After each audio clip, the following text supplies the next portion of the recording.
mots. Comme un goût de boulette sur les ondes. Alors ouais, on déconne, ouais, on étonne, non, c'est pas l'école qui nous a dit nos codes, non. Génération, non. Alors ouais, on déconne, ouais, on étonne, non, c'est pas l'école qui nous a dicté nos codes. Aimez-vous encore Diams? Ou la haïssez-vous?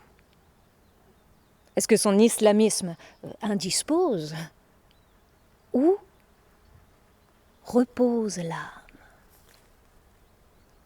Parce qu'à travers elle, c'est l'islam qui est de nouveau en cause pour tous ceux qui ne l'ont pas vu venir et qui ne sont pas heureux de la voir revenir sur la scène de leur désir, que Diams se trouve désormais obscène.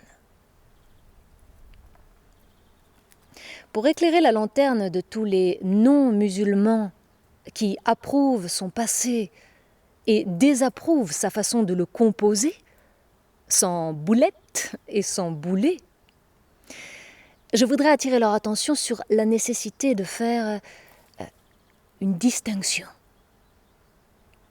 Rien que pour échapper aux complications d'usage. Distinction entre les avertis, les divertis et les convertis en islam. Les avertis, ce sont ceux qui ont entendu dire qu'il n'y a pas d'autre Dieu que Dieu. Les divertis, ce sont ceux qui ne l'ont pas entendu ou n'ont pas voulu l'entendre et continuent d'assouvir leur volonté de puissance, de jouissance. Enfin, les convertis, ce sont ceux qui y ont cru, en estimant qu'il n'y a rien d'autre à dire, c'est de lui qu'on procède, et c'est à lui qu'on accède. Et le retour de Diams n'est qu'un rappel à ce retour à Dieu. Inna lillahi, inna lillahi, inna ilayhi raji'un. Pour être plus juste, je dirais que ces verbes d'action, divertir, avertir, convertir, constituent des étapes nécessaires pour toute démarche spirituelle, où le cœur et l'esprit s'associent pour prendre leur envol et rejoindre le ciel. Cela s'appelle sortie du désert. Et l'auteur des pensées, Pascal, est là-dessus très clair. L'âme renonce à ses vains plaisirs pour se laisser absorber par de vrais désirs. Que du divertissement à la conversion, il n'y a que 2 pas.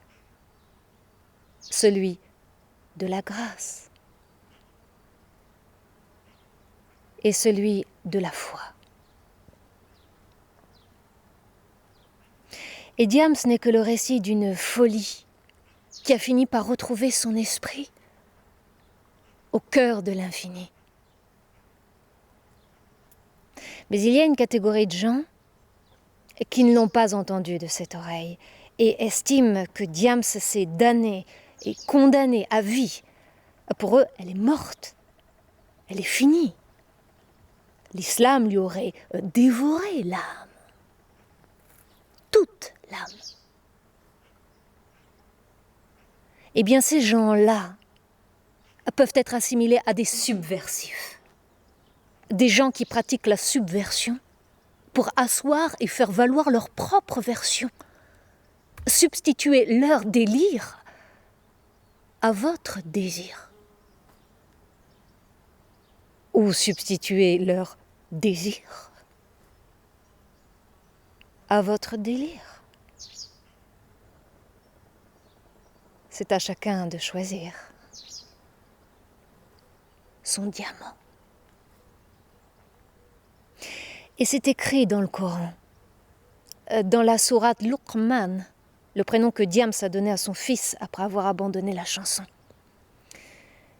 Il est écrit « Et parmi les hommes, il est quelqu'un qui, dénué de science, achète de plaisants discours pour égarer hors du chemin d'Allah